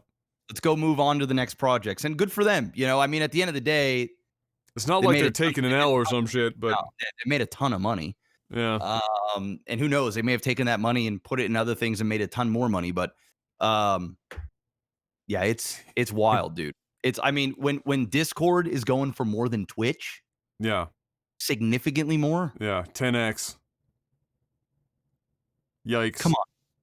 Discord doesn't even exist without Twitch. It doesn't Pretty even much. exist. It literally, it exists, but it's not what it is. Yeah. It's like Curse Voice. It's true. Remember when they bought Curse Voice? Yeah, like boy. It's wild. It's wild, man. Amazon took a big W on the purchase of Twitch. I'll tell you that. Huge big dub. Big dubs. Speaking of taking a big dub, Gamestop CEO is going to the moon. His own moon. Powered by his own golden rocket. As he leaves the company, he will be paid $179 million. Why? I will never know. It's not like he particularly did a great job here in the last several years, but his golden parachute... Because look at the stock price. That's why. That's why. He's selling out, man. He's taking his fucking money and going. That's true. It has nothing to do with his work over the last several years. It has do with fucking with the Reddit that made him $1 bagillion. It's the stonk that did it. And he's saying, deuces, I'm rich as fuck. Yeah. I'm out. The company ain't never going to be worth this much. This is GameStop we're talking about here. I'm the fuck out. $179 million. See ya. What else are you waiting for? What are you sticking around for? You've made Endgame, and then you found out that there was another Endgame within the Endgame, and you unlocked the cheat code that you didn't even know existed. The cheat code was some random guy on Reddit. Yes. And all you had to do was hodl and then get the fuck out of Dodge. And that's what he's doing. Fucking Congrats. Omega W Congrats. on that one. You win. Well You done. win. It's another dub. Well, we're not going to make $179 million for it, Jeff, but it's time to sell out. Patreon.com/legtv. Head on over there right now and throw money at the screen. If y'all love the podcast, $10 or more, you get yourself to be part of our tech support segment. We're still rolling. I don't know how many Patreons we have right now, but we're still going. We also got sponsors, guys, believe it or not. We do. Elgato. If you guys don't already have a Stream Deck, you gotta get one right now. If you don't have a key light, go grab one. If you don't have a Wave microphone, go grab one. Tons of people have been actually buying Elgato products, tweeting us out. So big shout outs to those that are tagging us, myself, Adam, Elgato in it. Take a picture of your Elgato products, tweet us out, let them know that you going and grabbing up them products from our Mr. Black. Yeah. I have a problem. Can you help me solve this problem? Maybe you can. All right, look. Times are tough with the War Council, all right? I'm averaging like 40 to 50 viewers. It doesn't matter what I do anymore, and I'm getting desperate. I got to step my game up. Twitch is a new era on Twitch, you know? You got to be you're either an RPer or you're a cocaine-addled Ritalin snorting FPS player that screams a lot to keep the attention of the Zoomers, right? There's only one other third category that's on the up and up, and I've decided that that's where I'm going to make my entry point. All right. You need a bigger ass, Adam. I'm going to work on the ass, and I know that you probably can't help me with that one, but you might be able to help me with some other stuff. I've already got the inflatable pool. All right. I'm pretty big, and I don't know if I'm actually going to fit in this inflatable pool, but we're going to find out. I might get in and all the water might go out, but we're going to try anyway. Okay. I also got my hands on a knockoff Victoria's Secret swimsuit because a real one, too much fucking money, I can't afford it. Patreon.com/LikeTV. I did also get a premium on-brand Sharpie and a $5 inflatable banana. I'm set in that regard, but here's my problem, Mr. Black. I don't got the lighting, and I've got all these cameras to get different angles of my non-existent ass, but I don't know what I can do to make all those things work together. I got it. Okay. What you need, first and foremost, you need an Elgato key light for the proper lighting. Secondly, you don't even need, Adam, listen, you don't even need the hot tub. Because with an Elgato green screen and the proper lighting, you can put yourself in a hot tub right on the fly. Anywhere in the world? Anywhere in the world. You could put yourself on the moon if you really wanted to. In a hot tub on an inflatable banana with an Elgato green screen and key light.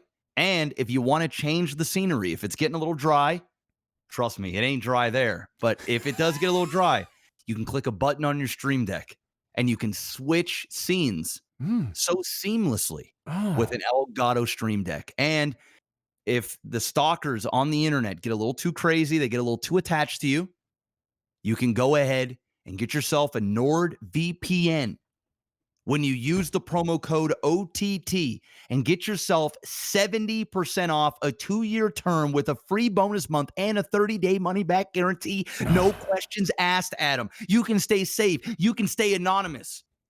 You can have up to 6 simultaneous devices hooked up at it at once. Mr. Black, I heard that there's a possibility Sony is testing a new streaming service for video in Poland. Is there a chance that maybe, a fringe chance that I could watch that? You could absolutely watch that. And you could mask your IP to Poland so that you can have access, because if not, it's going to be behind a region-blocked wall that NordVPN can smash right through very quickly at the click of a button. So easy, my dad can use it. and he's illiterate when it comes to computers. Sucks. Click of a button. Sucks. You can use it on your phone, your computer, smart TV. You can hook it up to your damn router if you want to and just have it all masked at the same time. At nordvpn.com/OTT, pick yourself up a subscription. Not only are you going to stay safe and anonymous and you can watch different regions of Netflix, but you're also supporting the stream. And they're still supporting the stream because you guys still support the stream. And just like the late, great, what's that asshole's name that was complaining about the video game stuff and people buying? Oh, I don't know. He's just the Days Gone director. Hey, well, whoever that was, all right? Nobody really cares. Nobody gives a fuck. But I'll tell you.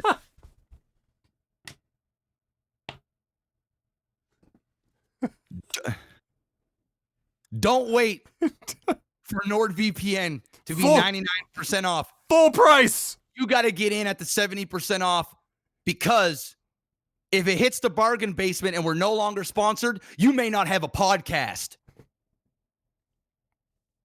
Don't ask for a sequel podcast if you don't buy the first podcast at full price. Yeah, you'll never get technical beta ever if you don't go out there and buy NordVPN using the promo code OTT. That's right. Because, listen, I don't want to be the one on the blog where I said, hey, listen, if only my godforsaken community would actually just go leave a review, hit the like button, share the fucking podcast, and buy something from a sponsor once a year, and now they expect us to keep going? What is this? Those entitled assholes. It's unbelievable. I sit here for 2 hours a week. It's tough. It's really tough. And they expect me to keep going, but they won't go and buy NordVPN or an Elgato product at full price because I didn't have a promo code for Elgato. Well, they got an Elgato somewhere else. NordVPN, go pick one up. Mr. Black, it's time for movies and TV. I'm overtired. Overtired. You know what we should just do? We should just have a podcast where we sell out for a sponsor, and that's the entire show. Why not? It's literally a 10-minute podcast each week of us just completely bullshitting sponsorship deals. I'm gonna be honest. It's probably going to be more entertaining than some of our regular episodes. That actually sounds pretty fire, if I'm honest. I mean, so that could actually do numbers. We'd probably make more money too, right? It's entirely possible. Crazy pop-ups, Sharpies, writing on bodies. Just like give us money. I have nipples. Just give us all of the monies, and we'll make more. That's a guarantee. I'm not even joking. At full price. At full price. That's the name of this podcast. Full price. That's it. That's it. We found it. Damn. God bless the ones that still watch this fucking podcast. Fucking hell. Shang-Chi or Shang-Chi, I don't know how to pronounce that. Trailer dropped. Looks pretty fucking dope. Yeah, it looks good. And it seems to be incorporating a lot of more classic kung fu style choreography and styling. There was a lot of like Crouching Tiger, Hidden Dragon type shit going on in there. Meets Crouching Tiger, Hidden Dragon, meets a little bit of Marvel in there, so it looks cool. I'm in. I'm in, and you know what? It's gonna do big numbers in China. Huge numbers. Huge numbers in China, at full price. Emilia Clarke throws dragons into the sun, Mr. Black, and trades the dragons in for a chance to join Marvel's Secret Invasion. Which is the I think they announced this like last year or some shit. Yeah. Disney Plus show. Aliens, shape-shifting aliens invading Earth and all that. I don't know if she's going to be an alien or something else, not a clue. But all the same, she will be part of the show, so there you have it. She didn't end up... What was the other Marvel thing that we were like suggesting? Wasn't it Marvel? For what? Or where we were playing the idea that playing around with the idea that she should replace somebody. Captain Marvel? No, it wasn't Captain Marvel. Anyway, I don't fucking care. Oh no, you know what? It was Aquaman. We were joking about. Oh, that's right. Yeah, That's it was right. Aquaman, not Marvel. So yeah, it That's was Aquaman.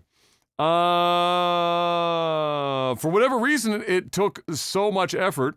But LeVar Burton, Mr. Black, will in fact be the last guest host of Jeopardy for this season. It happened. Dude, how epic would it be if he's the last guest host and then at the very end he announces he will be now the full-time host of Jeopardy? I mean, look, bro. That would be a pretty epic. You know, I had the same thought. And you know what? I don't know why it took so much effort to get him on there. And maybe he was going to be on there regardless, but the way that he was tweeting on his personal account didn't really strike me like they had a deal already penned ages ago or some shit. There was a petition that blew up and got a shitload of fucking signatures that people wanted to see him. And then when he made his announcement that he was on, his tweet got like over 100,000 likes and shit. Yeah. I can promise you, none of the other guests got that kind of social media traction. No. So if you look at that and you don't just choose him, you're out your fucking mind. Jeopardy just never gets that type of social media traction, period. No. I mean, it doesn't matter. Other than when Alex was, of course, towards, on the end, yeah. Yes, because everybody was so, emotionally involved. About him. But like, just Jeopardy in general doesn't get that type of buzz. The 200 IQ play is to have LeVar on there last, and then at the end, say, hey, I am now going to be the new full-time host of Jeopardy, and give his speech, his thank you to Alex who paved the way. And bro, I'm gonna watch a lot more Jeopardy if LeVar. I mean, it's not that I didn't. I mean, I already watched like some now and then as it was, but LeVar Burton, that's a W, bro. That is an enormous fucking W. Miyagi, do it on form of question. Yeah. Who is the next Jeopardy host? Yeah. And then it's just him standing there. LeVar Burton? What is LeVar Burton? Incredible. Disney and Sony struck a massive deal that sees Spider-Man films and other Marvel films coming to Disney Plus, starting with Sony's 2022 slate and extending all the way to 2026, Mr. Black. I think what is happening here is I think you're going to see some rated R Marvel movies going to Netflix. I think this might be the play. I don't know. Because Disney Plus does have like the adulty section now, right? They do, but I don't know. I don't think there's anything rated R on Disney Plus. But I don't know. It's a little weird. You're not going to see any of like the newer Marvel stuff that's going to go that, you're going to probably see older content there. Like it used to be on Netflix before. Like you used to get some of the Marvel shows. What was the black character there with Cage, whatever. There was one with the guy with the fist, and then there was another. Then there was Luke, like the big Luke Cage, and then there was another one with another guy. They had a bunch of series, and then they had the blind dude. Daredevil. I'm overtired. Daredevil. There you go. I got you. Thank you. They had all that stuff before Disney Plus. Remember, there used to be Marvel on Netflix, right? So they have a relationship, but for obvious reasons, Disney Plus, Jessica Jones, exactly. Punisher, Iron Fist. Thank you. Obviously, Disney Plus is going to put all of their marquee shows on Disney Plus. They're literally competing against Netflix. Yeah, literally. But there are certain things that Marvel just can't put on their platform. Not only that, with Sony, they might, strike a different deal where they're working with them. Because when it comes to Sony, you might actually see other stuff. You like X-Men or like different types of, maybe not your typical Marvel stuff, but there might be some sort of workings where you're getting superhero type things that isn't in line with the vision of Disney Plus, but they still want to get it out to as many people as possible. This might be the play. I don't know. I have to read into this more because this is the first time I'm hearing about it. But it's interesting. Yeah. Yeah, it struck me a bit funny too. I mean, we already know that there's still like, I guess, some. It's pretty cleared up, but I mean, Spider-Man awkwardly being stuck between the two companies is, Yeah, they've worked out a deal where like the licensing isn't quite there, but it's give and take. They're kind of working with each other, yeah, and it's worked out. There has been some issues, but I think they've found a good thing going. yeah. So But we'll I mean, see. 4 years of slate time is a shitload of friggin' slate time. So, yeah, whatever that deal was, I mean, holy shit. And maybe this is something that after that 1 year trial in Poland, all of a sudden these videos start showing up on PlayStation Plus. Yep. As a freebie. I don't know, but nevertheless, there you go. That's all I found for news. I'd say we already talked about the Lord of the Rings yeah, stuff. Lord of the Rings stuff. News this week, so I think we've nailed and it. I watched the 2019 Godzilla.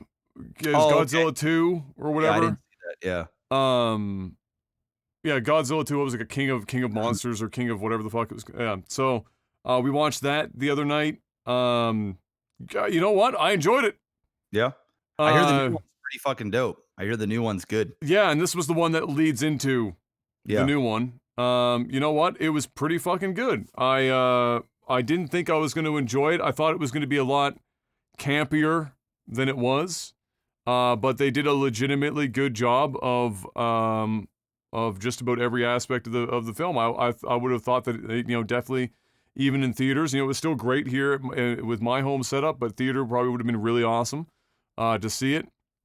The only gripe I had, and it was a necessary thing, because unfortunately, the plot was only so nuanced to allow for this to not be a thing. But like, one of the characters was just.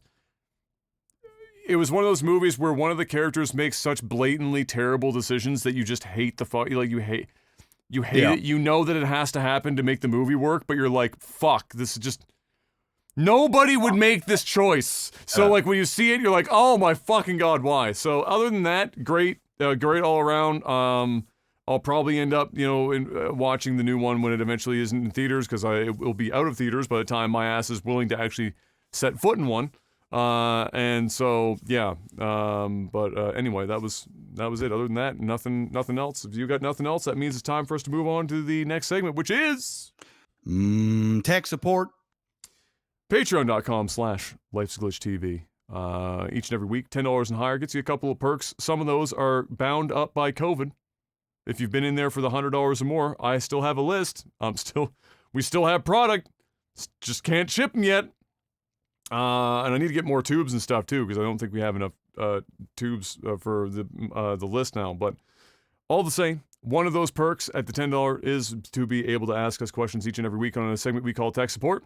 And we answer as many of those as we can. This week, as we started so late, many of the Europeans are asleep, so we don't have as many questions as usual, so we might be able to actually get to most of these, given if we haven't already answered them.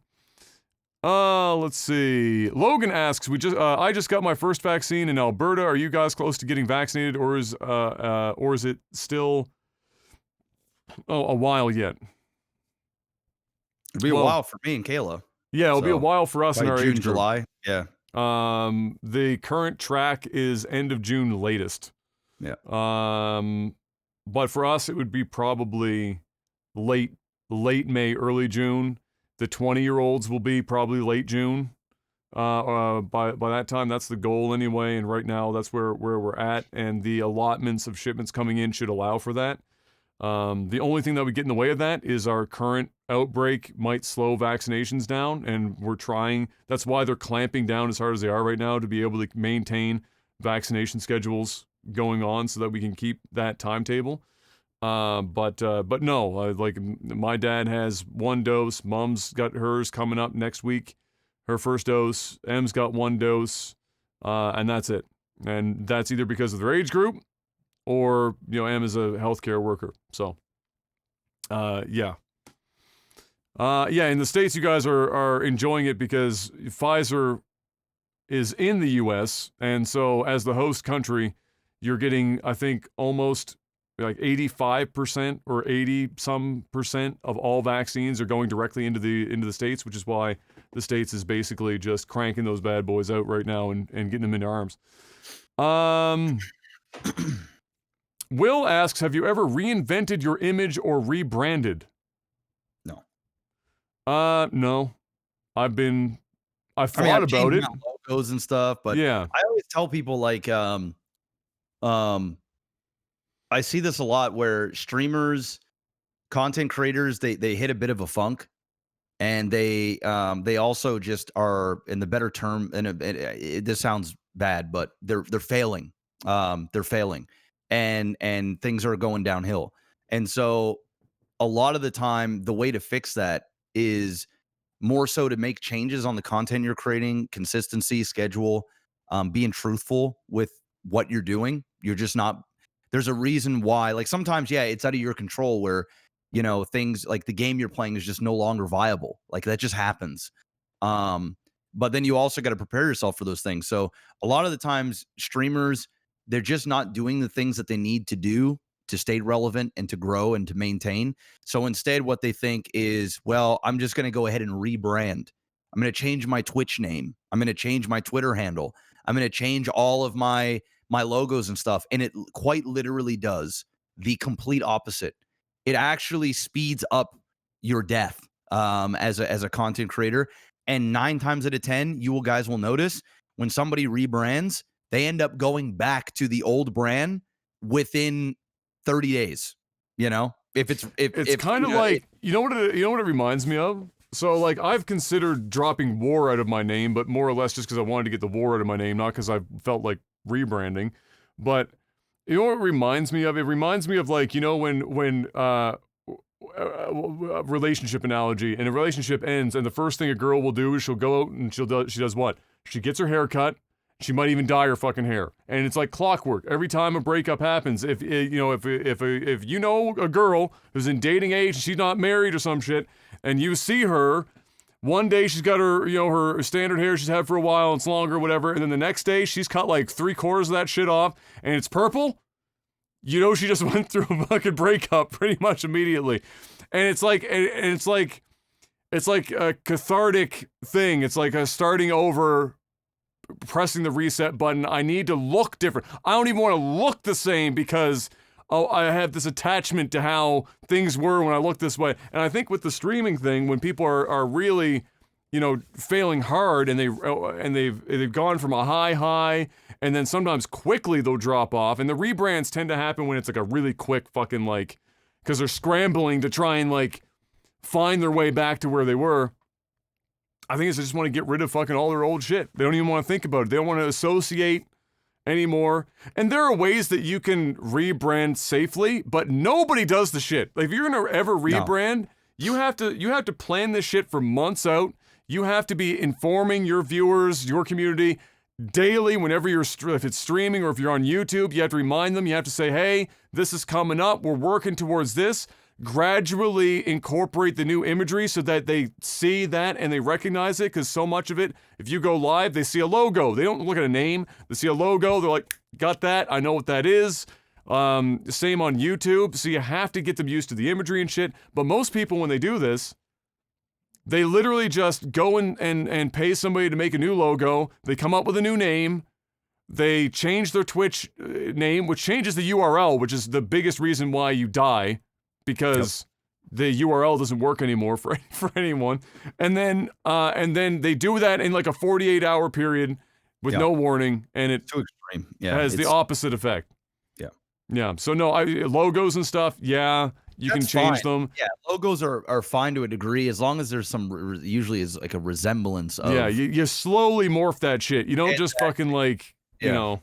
You know what? I would say this from experience and what I've seen over the years is a lot of the time when it comes to content creators, rebranding isn't the answer. It's rarely the answer. It's about digging deep and being honest with yourself on the reasons why you're failing. Yeah. Sometimes it is like your time is done, and the reality is you just don't have what it takes in this environment to make it. Sucks to hear that. But a lot of the times that's not it. A lot of the time is you're just not doing what you need to do. we're in an industry that is so competitive. Like in RP, if I don't stream like a minimum of 70 hours a week, I'm falling behind. I'm just falling behind because there are people that are doing 80 hours, 90 hours, 100 hours. They're just go, go, go. They're in front.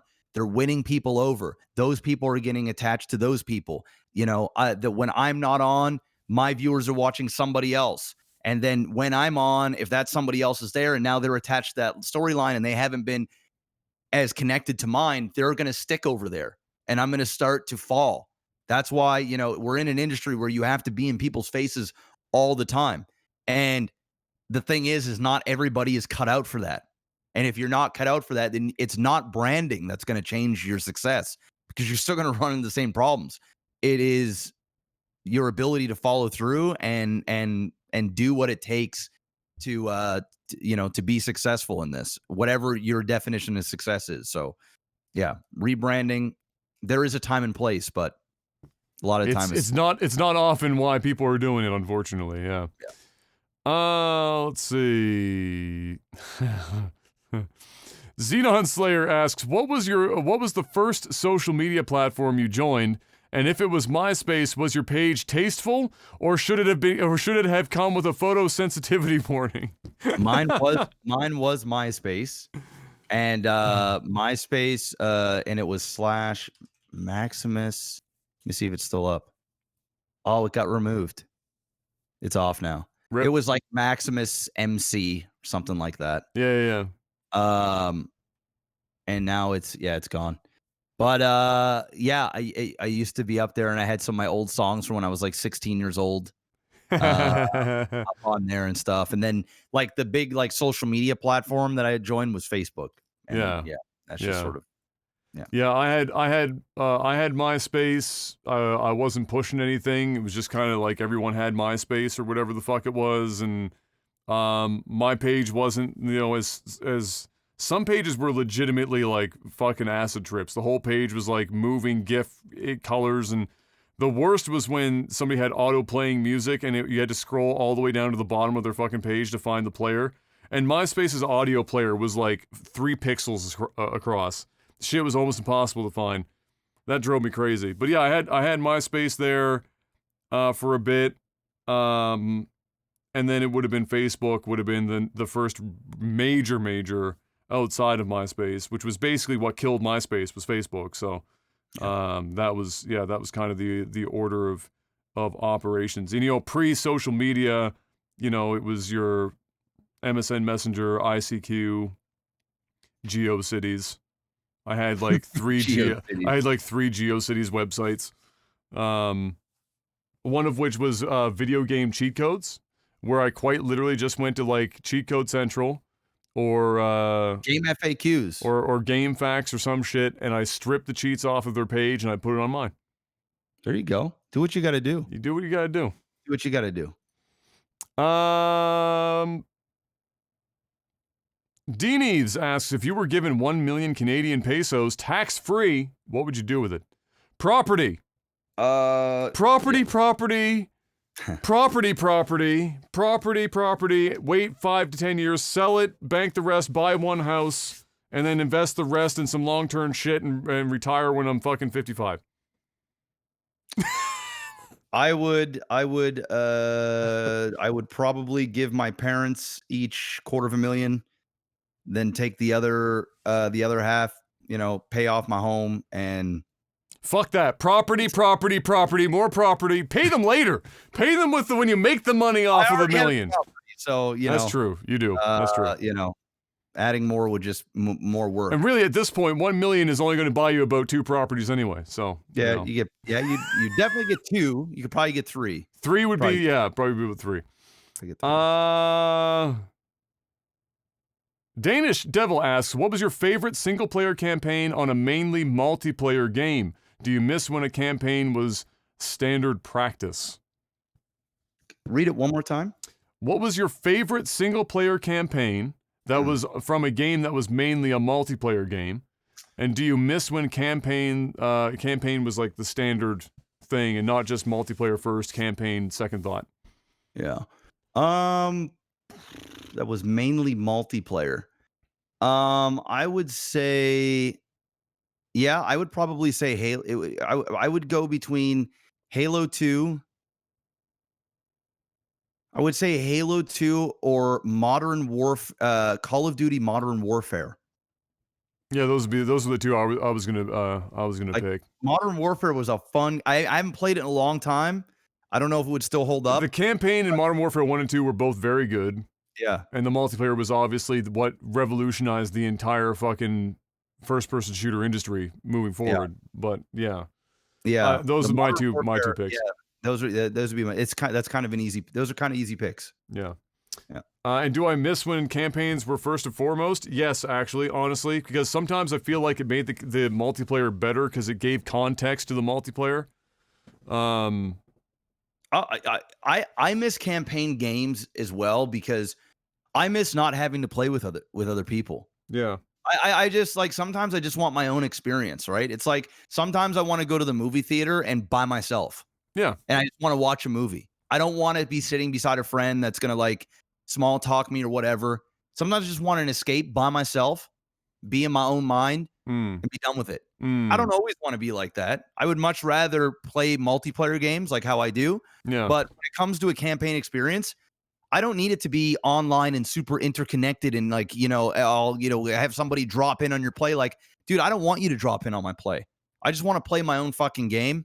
And I want to be left to my own devices and have my own opinions and deal with my own stuff. You know what I also miss, even though I know I can turn it all off, being always online and connected, and how some single player games still require you to be always online, and then constantly seeing like, people signing in, this person's doing this person's doing that, and blah, blah, blah, blah, blah, blah, blah, blah. I just want to play the fucking game uninterrupted. You know? Let me just play the game. Last question. Let's see here.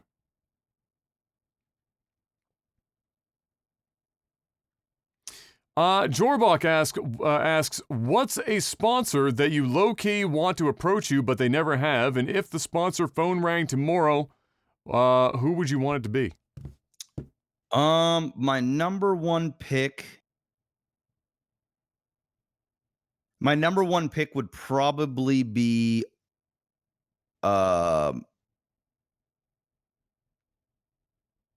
Rockstar. As a sponsor? Yes. Do they do that? Rockstar, I don't think so. No, I don't think many on the Twitch. There might be one or two mega streamers that are part of like big organizations that are sponsored by like a them. quote unquote like Rockstar partner or some shit. Yeah. Like I don't think they do much in the streaming world, but I would say like Rockstar Red Bull, like an energy drink, because I do drink those all the time, which I probably shouldn't, but I do. And it'd be cool to like have a fridge behind me with the sponsor and have just like a bunch of stuff in there. So yeah, I would say that's probably that's one of the sponsors that I would probably shouldn't say this out loud. That's one of the sponsors that I wouldn't necessarily look for maximum dollars. It would be more of like, hey, it'd be more of an achievement thing. It would be like, I'd still want to get paid. Absolutely. Because I know I can promote things well, but it's not one of those things where I'm going to go back and forth a lot. And I'm like looking for like top dollars. Just like, hey, supply me with a bunch of energy drinks, pay me a fair wage. I'm in. You don't even have to ask me twice. I'm in.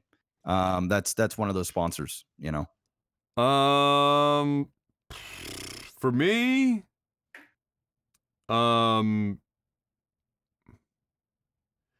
when I actually had enough viewers to even be considered for sponsorship, I turned down a lot of sponsors because I'm an asshole. And I only take sponsorships personally on my stream if it's a product I actually personally use and endorse. I've never been somebody to be like, like I wasn't gonna start wearing Razer headphones. I would if you paid me enough. I would now, but no, I couldn't because like all I've got is my name and my fucking word in this fucking life, So if I'm like pushing shit products and people are like, this guy was saying this was like actually good shit and I went out and spent my money on it and it was garbage, well now my word means like fucking nothing, right? So for me, I've never been able to do that.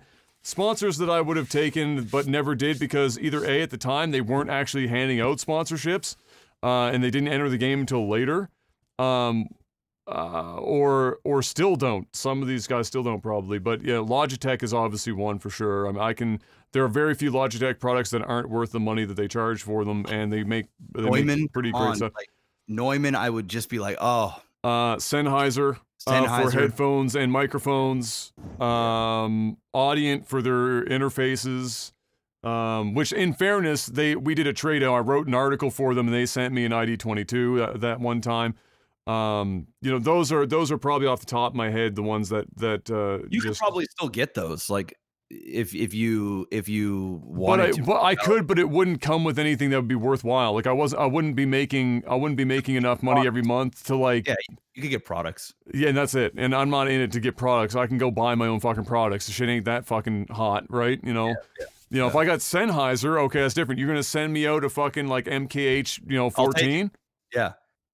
Or a camera, hey, listen, the camera that you were thinking about spending a large amount of money on, you can reach out to them and be like, hey, a Fuji. Hey, listen, bro, you could reach out to them and say, hey, I'll use this as my webcam camera for the podcast, and I'll tell people about it. And I'm definitely going to need a hot tub for that one.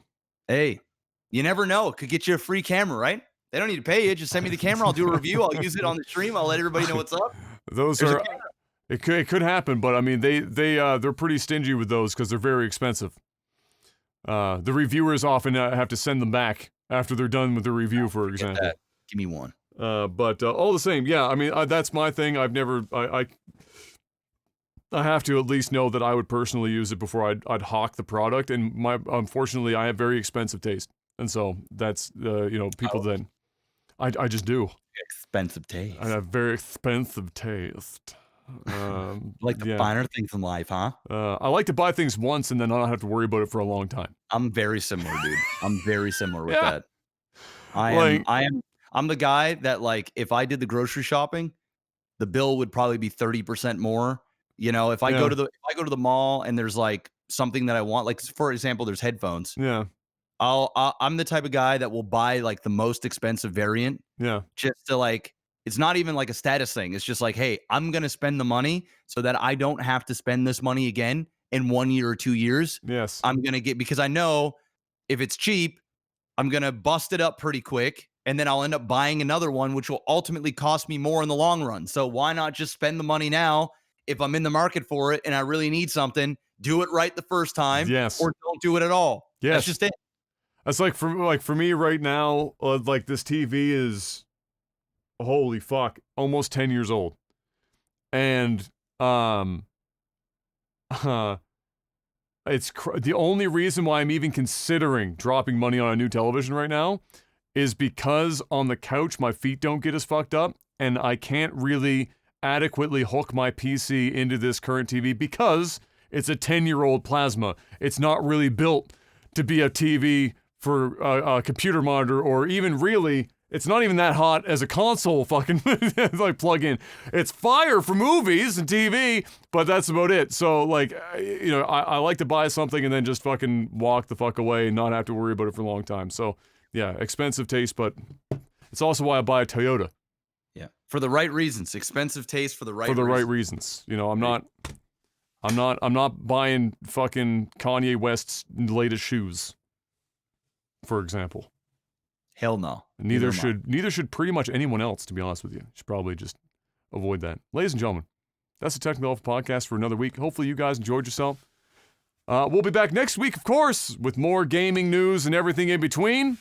Make sure to go get on over to youtube.com/Life'sAGlitchTV. Hit the subscribe and bell icon so that you can watch the podcast there. Just leave it running in the background. It's for the watch time. We don't need you to literally watch it. Leave a comment. Maybe like it if you did.